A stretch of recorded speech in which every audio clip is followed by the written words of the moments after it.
rise, the fall, and her, Sophia.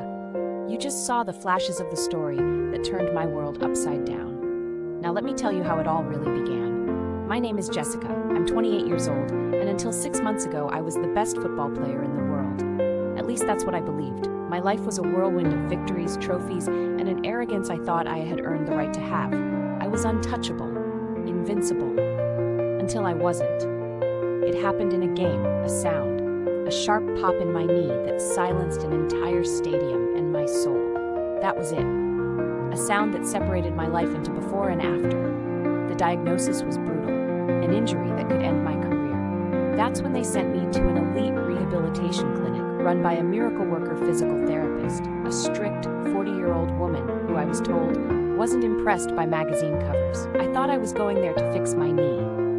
Little did I know I was about to meet the only person in the world who would shatter my ego, only to rebuild my heart. But what I couldn't imagine was the secret she was hiding. Before we continue, I want to know, have you ever felt like you needed to break to rebuild yourself stronger? Have you had a moment in your life where losing everything was actually the only way to find yourself? If so, subscribe and share your story in the comments. Let's build a community that understands the power of overcoming. The rehabilitation clinic was my personal nightmare. It was isolated, silent, and full of mirrors that forced me to face my own weakness. And at the center of it all was her, Sophia. She was nothing like I expected. At 40, she had a serenity and a strength that were intimidating. Her gaze was analytical, her movements precise, and she didn't treat me like a star. To her, I was just a broken body, a project. Our first sessions were a war. I was impatient, arrogant, trying to force my body to obey. Your body is not a machine, Jessica, she would say, her voice calm but firm. It requires respect, patience. I hated her patience. I hated the way she made me do slow, painful exercises that exposed my vulnerability. I was used to being the strongest, the fastest, and there, I was weak. One day, the frustration exploded. "You don't understand," I shouted. "This isn't just a knee, it's my life." She looked at me, her brown eyes unwavering, and her response hit me like a punch. "No," she said softly, "that was your job. Your life is what you decide it will be from now on." It was the first time anyone had challenged me to see beyond the field. And it was the first time I saw her not as my physical therapist, but as a woman who seemed to know pain very well. From that day on, something changed. I stopped fighting against her and started fighting alongside her. The rehabilitation was brutal, a routine of pain and small progress. There were days I would cry from frustration, and Sophia offered no pity, but a quiet strength instead. She was there, pushing me beyond my limits, her presence a constant. And I started to notice her, really notice her. I noticed the way her eyes focused, the infinite patience of her hands as she worked on my aching muscles. Our conversations stopped being about football and started being about life. I found out she had lost her husband a few years ago and had rebuilt her life around helping others heal. The intimacy of our work was inevitable. Her hands on my body were professional, but I started to feel something more, a warmth that wasn't just from the therapy. One day, during a particularly painful exercise in the rehabilitation pool, I slipped. Sophia caught me, our bodies colliding in the water. For an instant, we were face to face, the water swirling around us and the world disappeared. Her touch was no longer clinical. There was an electric current, a moment of pure chemistry that left us both breathless. We pulled away quickly, but the spell was broken. The line between patient and therapist had become dangerously blurred. After that moment in the pool, the air between us grew thick, charged with electricity.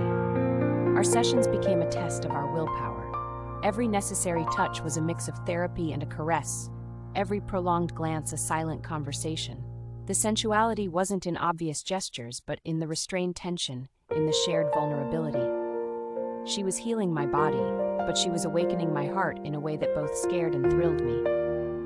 I, who had always controlled every aspect of my life, was completely at the mercy of the feelings I had for a woman I wasn't supposed to desire.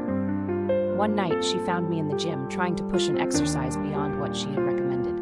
"You never learn, do you?" she said, her voice a mix of scolding and affection. "Strength doesn't come from rushing, Jessica." She came closer to correct my posture, her hands guiding my body. The proximity was unbearable. Sophia, I whispered. My voice failing, she stopped, her hand still on my shoulder. The gym was silent around us. We looked at each other, and all the tension, all the rules, all the fear surrendered to what was inevitable. She leaned in and kissed me. It was a kiss that was both a surrender and a promise. But my knee was healing. Soon I would have to leave the clinic, and we would have to decide if what we had was real or just the magic of that isolated place. The day of my discharge arrived. My knee was strong, stronger than before. I was ready to get back on the field. Sophia's goodbye was professional, but her eyes told a different story. "You're ready," was all she said. I went back to my life of training, of interviews, of fame, but everything felt empty. The adrenaline of a goal couldn't compare to the adrenaline of her touch. I had my body back, but I had left my heart behind in that isolated clinic. 2 weeks later, I had a big game. My comeback. The world was watching, and I knew what I had to do. After the game, at the press conference, I ignored the questions about my knee and spoke about my heart. I announced my retirement. It was a shock to everyone, but my race was run. The next morning, I drove back to the clinic. Sophia was in her office, and when she saw me, her eyes filled with tears. "You shouldn't have done that," she whispered. "I had to," I replied, moving closer, because I realized that winning the world means nothing if I don't have you in it. The real lesson from that injury wasn't about the strength of my body. It was about the courage of my heart. Sometimes life hurts us, breaks us, not to destroy us, but to force us to stop, to look inside, and to discover what really matters. My greatest victory wasn't scored on a field, but in the moment I chose love